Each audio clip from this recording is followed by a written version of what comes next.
Many of you have read the story of the little engine that could. This is a very old version of that story that came out in 1926 with beautiful illustrations by Ruth Sanderson. The story itself is by Watty Piper. Let's take a look. The Little Engine That Could. Chug, chug, chug, puff, puff, puff, ding dong, ding dong. The little train rumbled over the tracks. She was a happy little train, for she had such a jolly load to carry. Her cars were filled of good things for boys and girls. There were toy animals, giraffes with long necks, teddy bears with almost no necks at all, and even a baby elephant. Then there were dolls. Dolls with blue eyes and yellow curls, dolls with brown eyes and brown bobbed heads, and the funniest little toy clown you ever saw.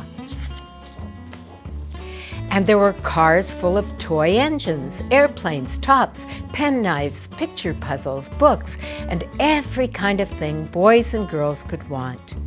But that was not all. Some of the cars were filled with all sorts of good things for boys and girls to eat. Big golden oranges, red-cheeked apples, bottles of creamy milk for their breakfasts, fresh spinach for their dinners, peppermint drops and lollipops for after-meal treats. The little train was carrying all these wonderful things to the good little boys and girls on the other side of the mountain. She puffed along merrily. Then all of a sudden she stopped with a jerk. She simply could not go another inch. She tried and she tried, but her wheels would not turn. What were all those good little boys and girls on the other side of the mountain going to do without the wonderful toys to play with and the good food to eat? "Here comes a shiny new engine," said the funny little clown who jumped out of the train. "Let us ask him to help us." So all the dolls and toys cried out together, "Please, shiny new train, won't you please pull our train over the mountain? Our engine is broken down, and the boys and girls on the other side won't have any toys to play with or good food to eat unless you help us." The shiny new engine snorted, "I pull you? I am a passenger engine. I have just carried a fine big train over the mountain with more cars than you ever dreamed of. My train had sleeping cars with comfortable berths, a dining car where waiters bring whatever hungry people want to eat, and parlor cars in which people sit in soft armchairs and look out of big plate glass windows. I pull the likes of you? Indeed not." And off he steamed to the roundhouse, where engines live when they are not busy. How sad the little train and all the dolls and toys felt. Then the little clown called out, "The passenger engine is not the only one in the world. Here comes another engine, a great big strong one. Let us ask him to help us."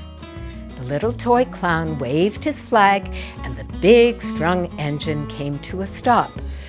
"Please, oh please, big engine," cried all the dolls and toys together. "Won't you please pull our train over the mountain? Our engine is broken down, and the good little boys and girls on the other side won't have any toys to play with or good food to eat unless you help us." But the big strong engine bellowed, "I am a freight engine. I have just pulled a big train loaded with big machines over the mountain.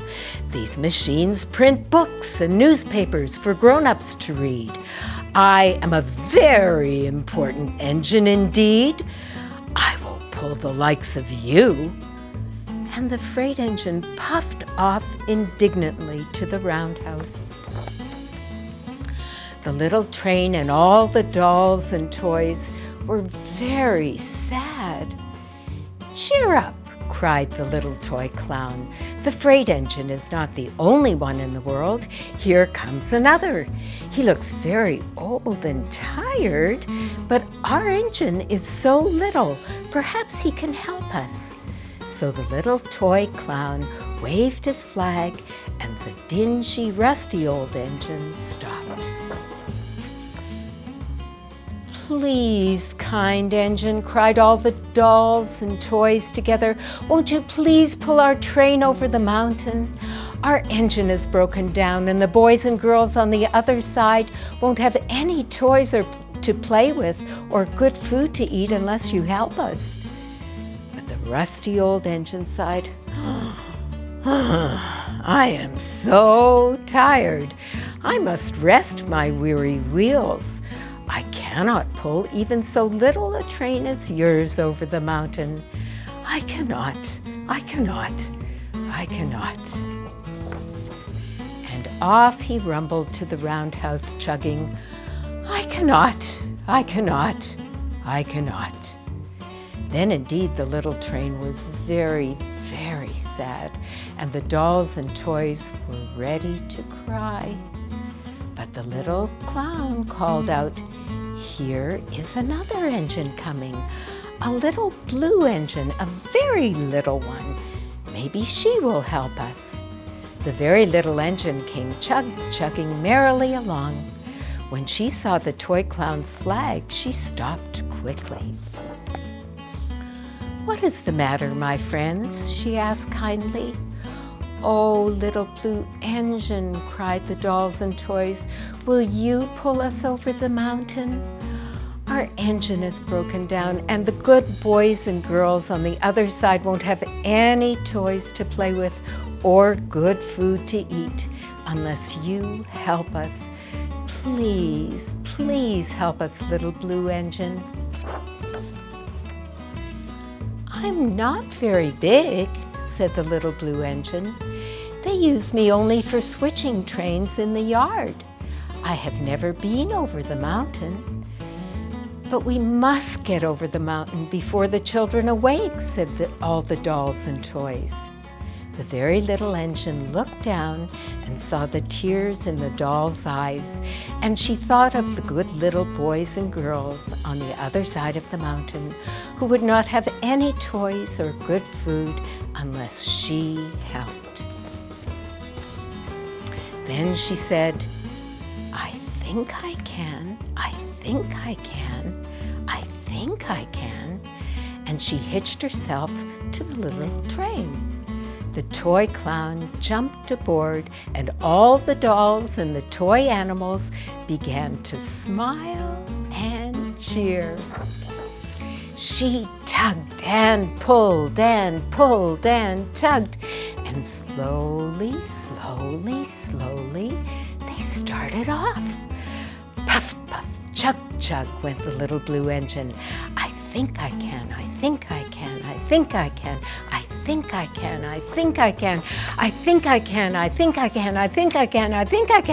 Up, up, up, faster and faster and faster the little engine climbed until at last they reached the top of the mountain. Down in the valley lay the city. "Hooray! Hooray!" cried the funny little clown and all the dolls and toys. "The good little boys and girls in the city will be happy because you helped us, kind little blue engine." And the little blue engine smiled and seemed to say, as she puffed steadily down the mountain, I thought I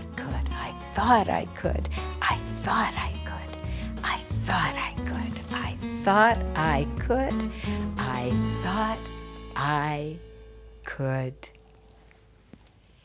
The end.